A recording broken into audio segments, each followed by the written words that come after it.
Act 1. The Ghost of the Village. My friend, sit with me for a moment. Take a deep breath. I see the weight you carry in your heart when it comes to love.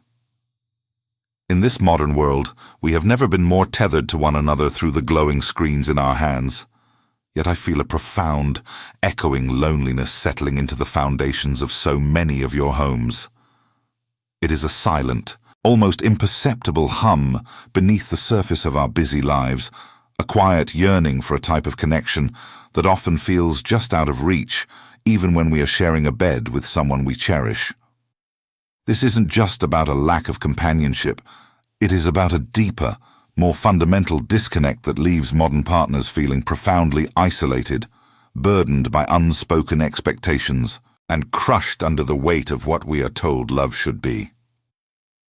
You, the viewer, are not alone in this silent struggle. I want to reframe this relationship anxiety you might be feeling. I want you to look at it not as a failure on your part, and not as a flaw in your partner, but as a tender, deeply human attempt by your nervous system to find safety in a world that has fundamentally changed how we relate to one another. Think of this anxiety as an echo of old wounds, resonating from a past that perhaps you barely remember, yet one that still violently shapes your present reactions. Your heart, in its infinite guarded wisdom, is simply trying to protect itself. Before we walk down this shadowed path together, I invite you to gently press the like button and subscribe to our journey here. Let this be a safe space we return to, a sanctuary where we can lay down our armor. This isn't just a channel, it's a quiet room for understanding, a place where we can explore the intricate, sometimes painful dance of human connection without an ounce of judgment. To understand the modern ache of love, we must first look backward. Let us dive into a profound truth that Esther Perel, a renowned therapist, so eloquently highlights about the invisible, crushing weight we inadvertently place on the shoulders of our modern partners. She notes that we, as a contemporary society, are asking one single person to give us what an entire village used to provide. Take a moment to truly let that sink in. For the vast majority of human history, we lived in tribes, in extended families, in tight-knit communities. In those villages, the architecture of human need was distributed. Your sense of belonging came from the collective. Your identity was forged within the group and validated by elders. Mystery and adventure were found in the vastness of the unknown world and the diverse cast of characters passing through it. Absolute security was a shared responsibility. If the harvest failed, the village shared the burden. If a child cried, multiple sets of hands were there to soothe them. The emotional, physical, and spiritual load of existence was spread across dozens, if not hundreds, of interconnected souls. Today, we have dismantled the village. We have retreated into the isolated fortresses of our nuclear homes, closing the doors and pulling the blinds. And in the absence of that village, we have taken all of those monumental, complex human needs and funneled them into the singular vessel of our romantic partner. Look at the impossible resume we hand to the person we love. We expect them to be our most trusted confidant and our most passionate lover. We demand they be our intellectual equal, our financial co-pilot, our dedicated co-parent, and our built-in therapist. We want them to offer the comfort of predictability, while simultaneously providing the thrill of the unpredictable. We look to them to be the sole anchor of our happiness, the mirror that only reflects our best selves, and the ultimate remedy for our existential loneliness. It is a beautiful, romantic ideal, and it is a psychological impossibility. When we consolidate the roles of the entire village into one human being, we create a recipe for inevitable disillusionment. We set a trap for the very relationship anxiety we are desperately trying to escape. Because when your partner inevitably falls short, when they are too exhausted to be your therapist after a long day, when they are too distracted to be your passionate lover, or when they simply cannot understand a specific facet of your soul, The anxiety flares. The modern tragedy is how we interpret this shortfall. When our partner cannot be everything for us, we do not blame the system. We do not mourn the loss of the village. Instead, we interpret their human limitation as a personal failing on their part, or far worse, as a glaring deficiency in our own worthiness. We ask ourselves, if they really loved me, wouldn't they know how to soothe this ache? Are we losing our spark? Am I asking for too much? Am I not enough? This is the cultural paradox of modern romance. We crave a deep, soulful connection, yet we've inadvertently created a structural system that makes it incredibly difficult to breathe within it.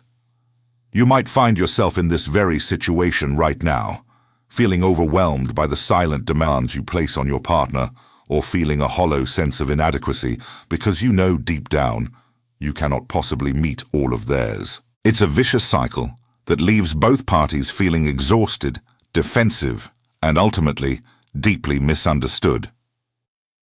To heal this, we must first forgive our partners for not being an entire village. We must look at them across the dinner table and recognize that they are just one person, with their own shadows, their own exhaustion, and their own nervous system crying out for regulation. Relieving them of this impossible burden is the first, crucial step in quieting the anxiety that plagues our modern hearts. Act 2. Wintering in love. But understanding that external pressure is only the beginning. Now, we must look at the internal rhythm of love itself. We must talk about the seasons. Jim Rohn, the astute philosopher and observer of life's natural rhythms, offered a profound lens through which to view human dynamics. He spoke often of the seasons of life, a concept that applies with devastating accuracy to the landscape of romance. In nature, we do not expect the vibrant, bursting warmth of July to last forever. We know that autumn must come, followed inevitably by the cold, quiet dormancy of winter. Yet in our romantic relationships, we have been conditioned to demand a perpetual summer. Think back to the beginning of your love story. That was the spring and summer. The connection was effortless, a vibrant season of deep, intoxicating growth. Every conversation felt like a revelation, every touch electric. The wine flowed freely. We are taught by fairy tales and cinema that this breathless state is love. We believe that if we have found the right person, the sun will simply never set. But then, the autumn of change arrives. It always does. It brings with it subtle shifts in priorities.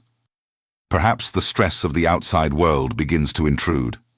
Perhaps personal growth begins to pull one or both of you in slightly different directions. The initial, blinding infatuation begins to cool. And then, softly, sometimes without either of you fully realizing it, the winter of disconnection settles in.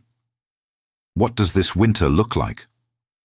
For modern partners, it often manifests as a period where communication feels strained, a little more hollow than before. Physical intimacy might lessen, replaced by a quiet, sometimes heavy space between you on the couch. You might feel a growing sense of individuality that, to the anxious heart, feels like emotional distance. When the winter arrives, the modern nervous system panics.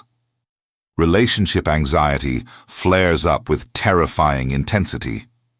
It whispers in your ear, interpreting this natural shift as a catastrophe.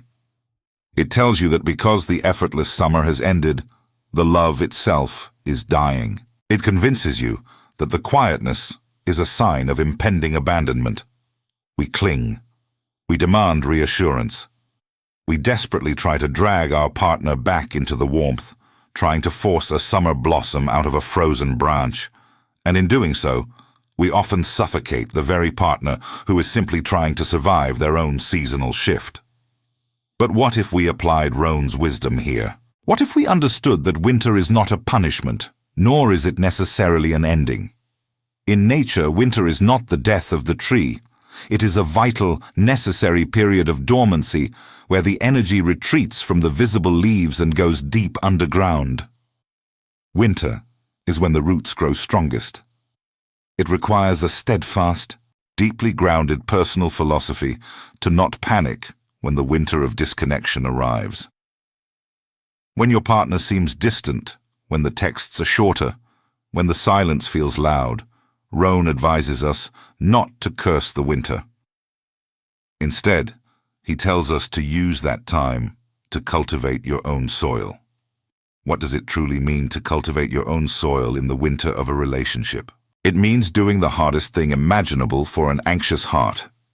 It means letting them have their winter while you turn inward. It means resisting the urge to endlessly diagnose the relationship and instead nurturing your individual growth. This is the time to pursue the passions you set aside during the intoxicating rush of summer. It means strengthening your sense of self entirely outside of the partnership.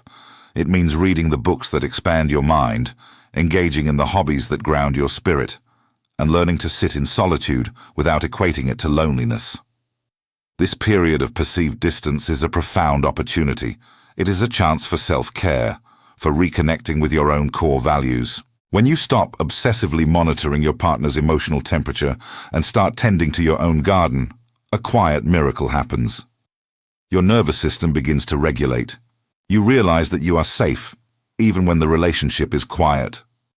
This cultivation is vital, my friend, because when the spring eventually returns, and if the roots are healthy, it always does, you will not emerge as a depleted, exhausted shell who spent months agonizing over the cold. You will emerge stronger, more resilient, and with far more to offer the relationship. Instead of a codependent dynamic where you rely on your partner to dictate your emotional weather, a more mature love begins to take shape. You learn to lean into the season, trusting that the cycle will turn.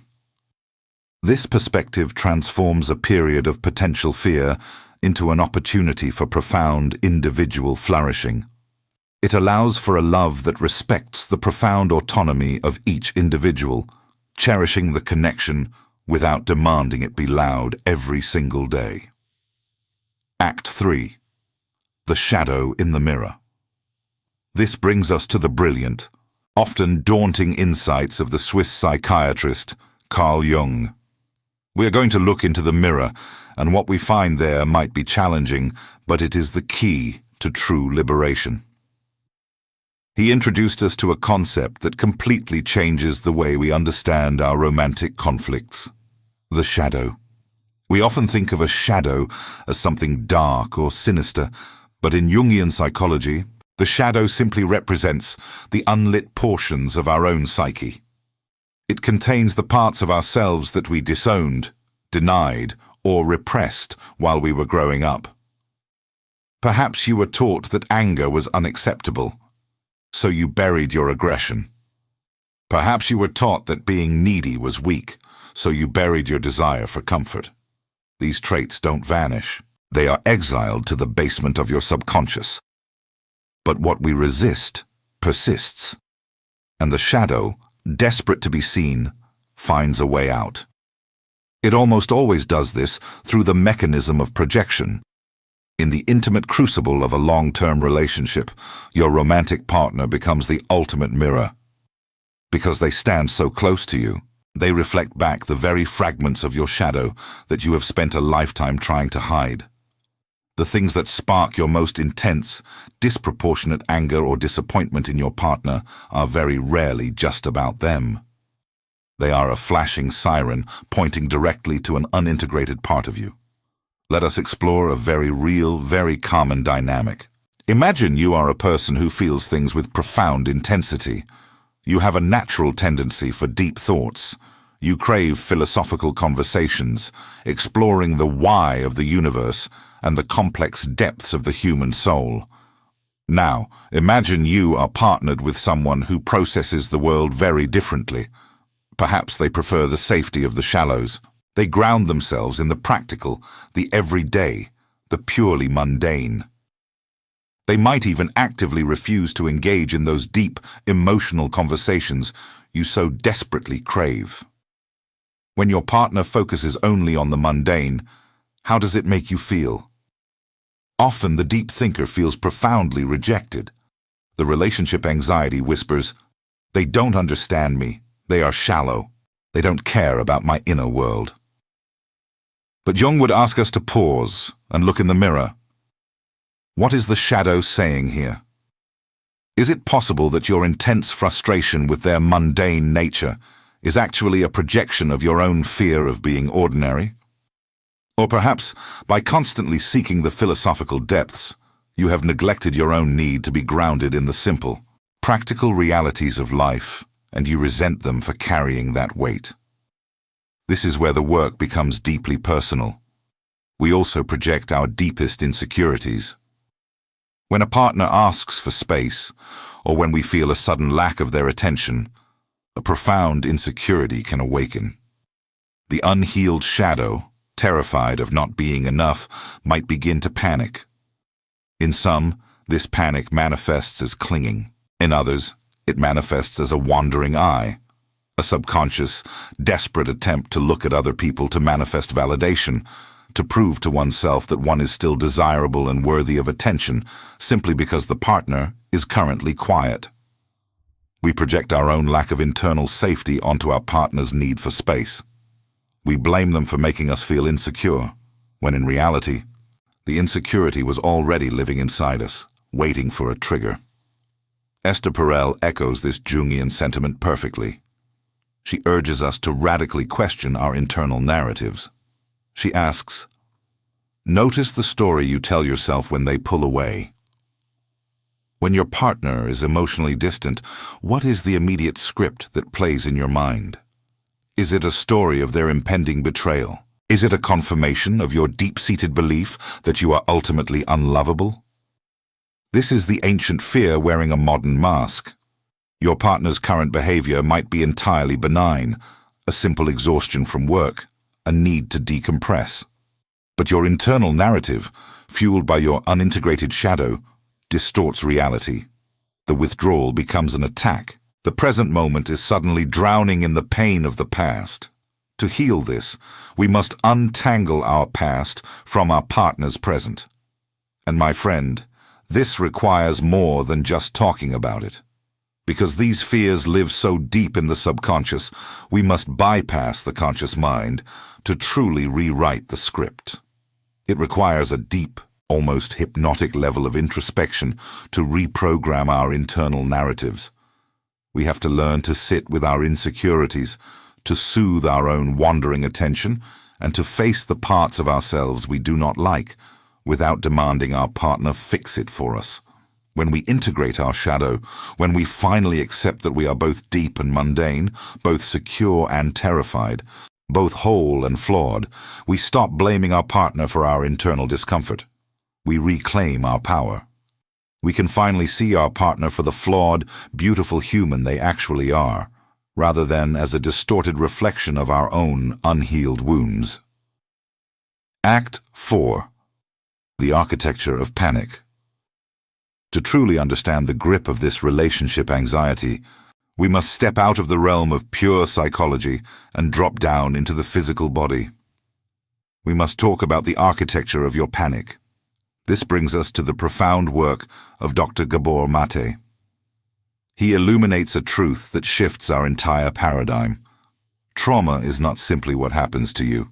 Trauma is what happens inside you as a result of what happened to you. It is an invisible wound, a hypersensitivity permanently wired into your nervous system. When we talk about the delicate dance of modern love, we are constantly navigating the tension between two competing human needs. Esther Perel maps this beautifully. We have a fundamental need for security and a fiercely equal need for freedom. A healthy relationship breathes in and out, moving fluidly between closeness and distance. Fire needs air to burn.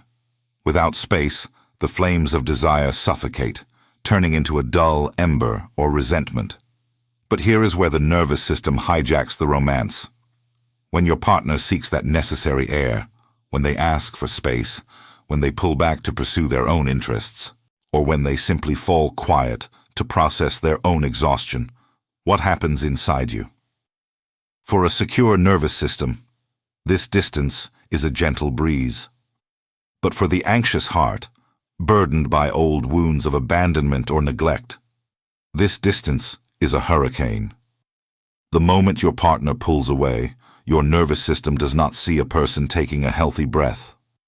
It sees an existential threat. It interprets that benign space as the terrifying prelude to being left entirely. Think about how this actually feels in your physical body. The chest tightens. A cold rush of adrenaline floods the stomach. The mind, which may naturally be prone to intense, racing thoughts, goes into overdrive. You are suddenly caught in a loop of catastrophic thinking. What did I do wrong? Are they losing interest? Who else are they talking to? In this state of physiological dysregulation, we do desperate things to feel safe again. Some of us collapse and plead. Some of us grow cold and preemptively reject our partners before they can reject us. And for some, the panic manifests as a restless, wandering attention. When the primary source of our validation goes quiet, the terrified ego might cast its gaze outward. We might find ourselves looking at others, seeking external validation, not because we genuinely want to stray, but because the nervous system is desperately trying to manifest a fleeting sense of desirability and control in a moment where it feels utterly powerless. We must look at these reactions not as moral failings, but with profound, radical compassion. This is your biology trying to save you from a pain you experienced long ago. But we cannot let biology run the relationship. We must learn to become the architects of our own calm. When your partner's distance triggers your panic, Maté reminds us that their need for space is very rarely about your unworthiness. Most of the time, it is simply their nervous system seeking equilibrium.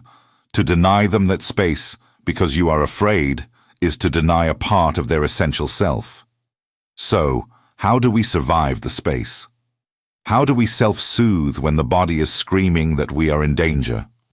Traditional talking and logic often fail us here because the panic does not live in the logical brain. It lives deep in the subconscious. To truly rewrite this response, we have to bypass the overthinking mind. We have to learn to drop down into a deeper state of consciousness. The next time your partner takes a step back and the panic rises, I want you to try something radical. Do not reach for your phone to text them. Do not let your eyes wander to others for a quick hit of validation. Stop. Close your eyes. Drop your awareness out of your racing mind and into the physical sensation in your chest. Breathe directly into that tightness. Speak to your own nervous system as you would a frightened child. Tell it, I hear you. I know we feel like we are being abandoned, but we are actually safe. This is just an echo. They are not leaving. They are just regulating themselves, and I can regulate myself. It takes immense discipline to sit with that discomfort without demanding your partner fix it. It is a kind of waking, self-guided therapy where you actively reprogram your deepest insecurities. But every time you successfully hold your own anxiety, every time you give your partner the grace to be autonomous without punishing them for it, you heal the wound a little more. You build a profound internal security that no one can ever take away from you. And from that place of grounded, unshakable internal safety, the most beautiful, resilient form of love can finally take root. Act V. The alchemy of the ordinary. We have deconstructed the heavy, often painful illusions of modern romance. Now we must talk about what remains. We must talk about how to rebuild. This brings us to a challenge that transcends psychology. It touches the very foundation of enduring love, addressing the terrifying moment when the effortless thrill finally fades. I want to share an ancient image with you. Imagine a wedding feast long ago in a dusty village called Cana. The air is thick with joy. The celebration is vibrant, filled with music, laughter, and the palpable electricity of two souls uniting. But suddenly, amidst the exuberance, a frantic whisper ripples through the hosts. A hush falls over the room. The wine has run out. The panic sets in. In this culture, running out of wine wasn't just an inconvenience. It was a profound symbol of the celebration drying up, a humiliating end to the joy. My friend, in every single long-term relationship, the initial wine of effortless passion will eventually run out. The intoxicating, all-consuming infatuation, where every touch was electric, where no flaw could be seen, where the dopamine masked every incompatibility, is a finite resource. It is the beautiful, necessary, but ultimately fleeting prelude to real love. Many modern partners panic at this exact stage. When the effervescence dissipates, when the thrill of the new gives way to the predictable comfort of a Tuesday evening, we feel a gnawing sense of loss. The relationship anxiety we spoke of earlier returns with a vengeance. We mistake the natural fading of infatuation for the death of love itself. We look at our partner across the room and wonder, is this it? Have we lost the magic? Did I choose the wrong person? We frantically try to buy more of the old wine. We try to recreate the early days, or worse, we start looking outside the relationship, hoping to find a new vineyard to give us that initial rush again. But this moment, the running out of the wine, is not a tragedy. It is not an ending.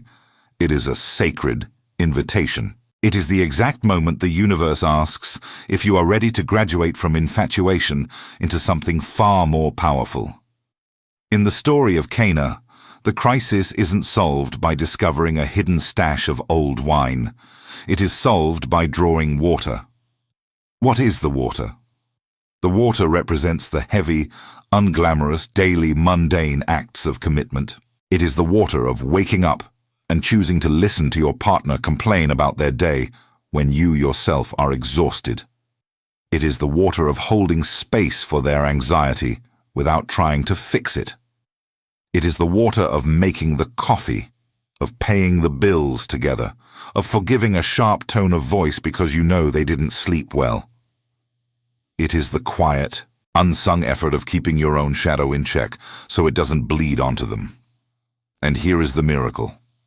When you commit to drawing the water, the divine alchemy of long-term love occurs. That ordinary heavy water is transformed into the new wine. This new wine is agape love. Agape is not the fiery, possessive love of the honeymoon phase. Agape is a verb. It is a daily choice. It is the profound grace to look at your partner, see their deeply flawed humanity, recognize that they cannot be your entire village, and choose to wash the dust from their tired feet anyway. The new wine has a different flavor. It lacks the dizzying, sugar-high rush of the beginning, but it possesses a richness, a depth, and a complex intimacy that the early days could never hold. It is a love forged in the fires of shared grief, shared boredom, and shared triumphs. It is the profound, unshakable security of knowing that someone has seen your darkest seasons and chosen to stay by the fire with you. When you stop demanding that your relationship always feel like the intoxicating rush of the first date, and instead commit to the daily drawing of the water, the anxiety finally begins to lose its grip. You realize that a beautiful relationship is not something you passively find. It is a masterpiece you actively co-create. It requires the discipline of Jim Rohn to tend to your own garden during the winter. It requires the courage of Carl Jung to face your own shadows instead of projecting them. It requires the compassion of Gabor Maté to soothe your own nervous system when your partner needs space. And it requires the grace to accept that one person cannot be your entire village. Love is not a static state. It is a dynamic, living art form. It asks you to be both the artist and the canvas, shaping and being shaped by the beautiful, messy, utterly miraculous process of truly knowing another human being. The true miracle isn't the instant gratification of the first spark. It is the sustained, intentional transformation of the ordinary into the extraordinary, day after day.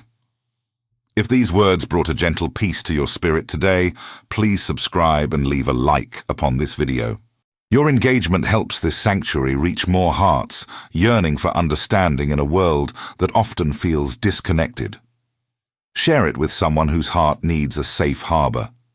Perhaps a friend struggling with the weight of expectations, or a loved one who feels lost in the ebb and flow of emotional intimacy. I will be right here waiting for you next time. Walk in peace, my friend. Tend to your garden, face your shadows, and extend grace to yourself and the one you love.